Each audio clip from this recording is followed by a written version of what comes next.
it with music, beautiful music.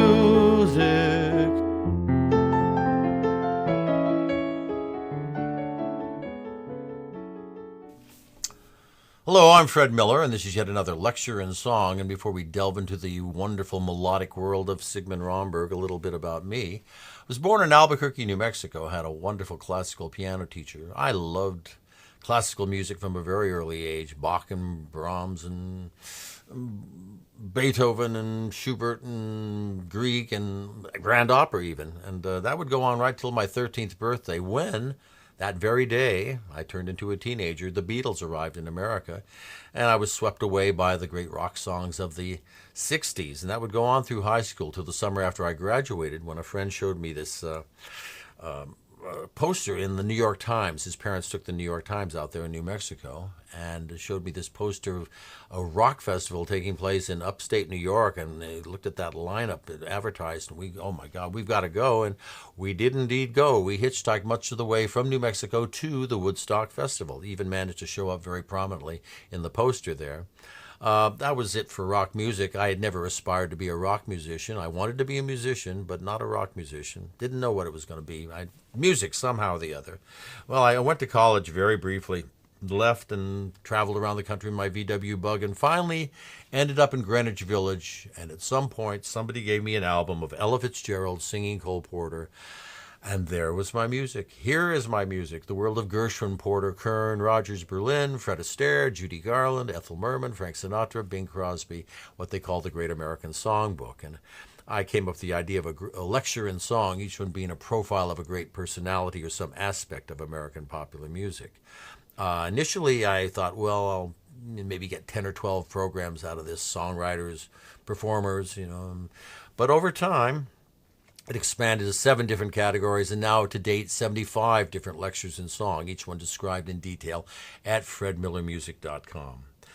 This program, one of the songwriters, a composer, and his name was Sigmund Romberg. Over 40 years, 66 shows, 7 films, 900 songs, from 1914, Whirl of the World, to 1914, Girl in Pink Tights. I mean, this is the typical operetta titles, not terribly original. May Wine or Maytime, Blossom Time, Cherry Blossoms, Magic Melody, Forbidden Melody, one just called Melody. This is what operetta is all about. Melody and romance, colorful things, flowers, what have you. He was the musical link between the old world of European operetta, the world of Lehar and Kalaman and Strauss, and what became, of course, the Broadway musical eventually. That process was completed by Jerome Kern and Oscar Hammerstein.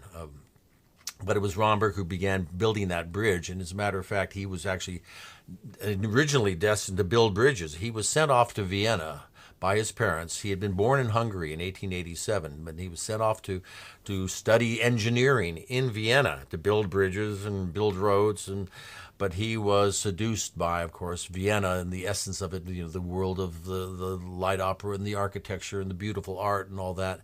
This was the world he really wanted to be in, not the world of the gymnasium. And so he left Vienna and made his way to London, and eventually to America, where he wrote his parents a letter saying, I'm here to stay and I'm going to be making music. I'm sure, much to their disappointment, but whatever, the world is richer for it. He would work at anything. He worked in a pencil factory at $7 a week.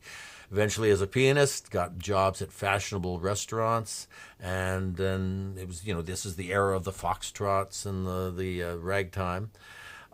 Became an orchestra leader, most prominently at a place called Bustanabe's Bistro on Broadway and 39th Street. And he made a point of writing new foxtrots almost every week. One famous one was called Leg of Mutton, another one was called Some Smoke. And getting these things published actually gave him a foothold in the publishing business. So his salary now was skyrocketing to $150 a week. That was a lot of money in 1912.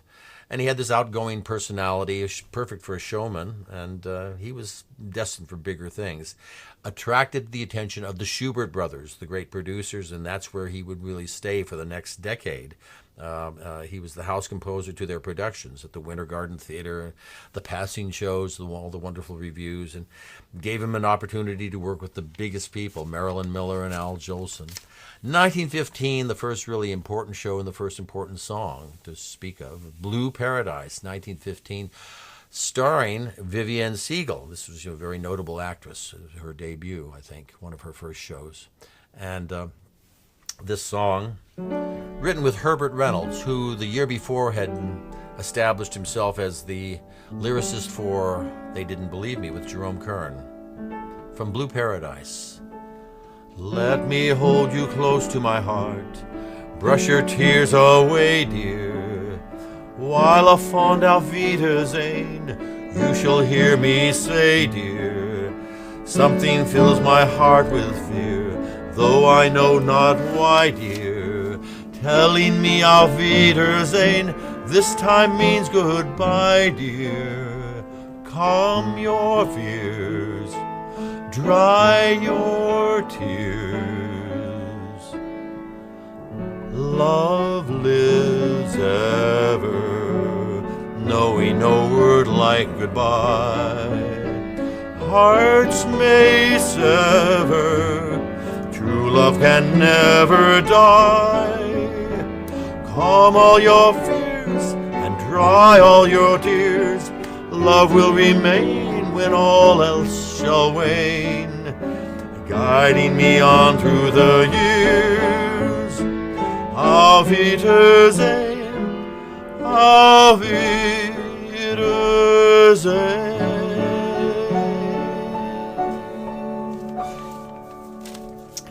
Between 1914 and 1917, he would write 14 musicals for the Schubert brothers. And then in 1917 came Maytime. This was a big, big breakthrough. 500 performances, the biggest Broadway show of the World War I era. And 20 years later, it was the top-grossing film of 1937, starring, of course, Jeanette MacDonald and Nelson Eddy. Most of these great operettas from the